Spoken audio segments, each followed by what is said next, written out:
We gaan ook genieten van een lekker tasje koffie. En dat dankzij een Limburgs bedrijf, Donkers Koffie. En bij mij zit Carlo Roijmans. Goedemiddag, Carlo. Carla, excuseer. Carla natuurlijk. Goedemiddag. Carla, jij bent de marketingpersoon van Donkers Koffie. Ja? Ik probeer mijn best te doen. Zeg, het is een Limburgs bedrijf. Nog een relatief jong Limburgs bedrijf. Hè? Ja, ons bedrijf bestaat nu ongeveer 4,5 jaar. Dus 4,5 jaar als eenmanszaak begonnen. Rudy Donkers, de baas van ons bedrijf, is echt op zijn eigen begonnen. En sinds kort proberen we uit te breiden. En zijn we toch al met 4 zelfstandige vertegenwoordigers en 3 mensen binnen. Rudy en ik en nog een andere persoon. En onlangs al een bedrijfje overgenomen in West-Vlaanderen ook, hè? Ja. Ja, dus jullie blijven alsmaar groeien. Wij proberen te groeien. Waarom begint de jongen 4 jaar geleden, de jaren 2010 zo, met een koffiebedrijf eigenlijk? Iemand die Rudy kent, die weet dat Rudy heel ondernemend is. En waarom begint hij dan een koffie? Ja, ik kon er vandaag helaas zelf niet bij zijn. Ik wil toch nog even zeggen, want ja, die mens heeft het zo druk natuurlijk. Hè. Vandaar dat jij mag komen. Hè. Ja, gelukkig dan. Hè? Ja, absoluut, ja. Waarom begint iemand een koffie? Weet je, als kleine jongen is Rudy eigenlijk verliefd geworden op koffie, om het zo maar te zeggen. Ja. De papa van Rudy was slager in Achelstaatie. Ja. En hij was een van de eerste die in zijn slagerswinkel een kan koffie had klaarstaan. Dus de klanten die bij hem binnenkwamen, kregen elke dag een tasje koffie. En natuurlijk het gevolg was dat alle mensen daar gezellig bleven babbelen. Ja. En dat vond hij zo gezellig, dat op de woensdagnamiddagen en tijdens de vakantie, als hij enigszins de kans had, dan kroop hij op een stoeltje met een grote tas koffie langs het raam en dan ging hij babbelen met de klanten. Ja. Dus, en ik denk dat daar de liefde voor de koffie ontstaan is. Met de paplepel heeft hij die koffie binnengekregen. Die is zelfs ingebrand, als ik het zo mag zeggen. Ja, en koffie is natuurlijk altijd gezellig. En we hebben hier ook een koffieapparaat staan. En ik stel voor dat jij de allereerste koffie, mag ik hem duwen? Officieel. Hier is het, hè? Ja. Heel simpel, gewoon op een knopje duwen.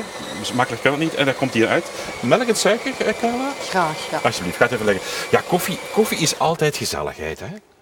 Koffie is gezellig, koffie is ontspannend, koffie is sociaal. Ja. Koffie is ontstressend. Ja. En koffie is de laatste jaren ook enorm hip geworden. Hè? Want vroeger had je gewoon koffie en je had decafeïné. Ja. En dan, dat was het eigenlijk. En tegenwoordig heb je tientallen, wat zeggen, honderden, misschien wel duizenden soorten koffies. Hè? Hoe maken jullie dan, of hoe kiezen jullie dan eigenlijk welke koffiesmaak er moet zijn?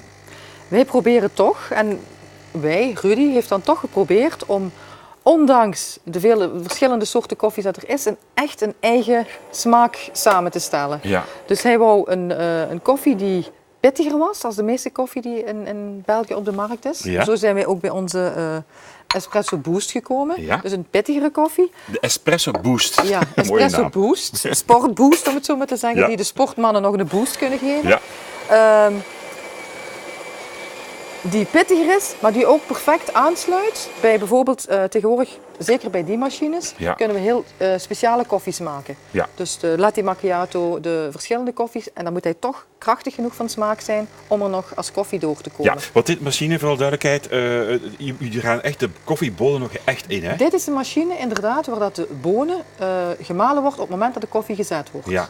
Dus, en toch is het een huistoestel, want het is niet iedereen, mensen kunnen bij hen thuis. Ze hebben natuurlijk de Nespresso's bijvoorbeeld, of de Senseo's met cups werken. Ja. Dit is echt nog wel de echte pure koffiesmaak met de Dit is de pure koffiesmaak. Iemand die echt koffie waardeert, die weet ook, of die iets van koffie kent, die weet ook dat bij koffie, op het moment dat een boon gemalen wordt, dan geeft ze de allerbeste smaak. Ja. De smaak. Even over de smaak van de koffie.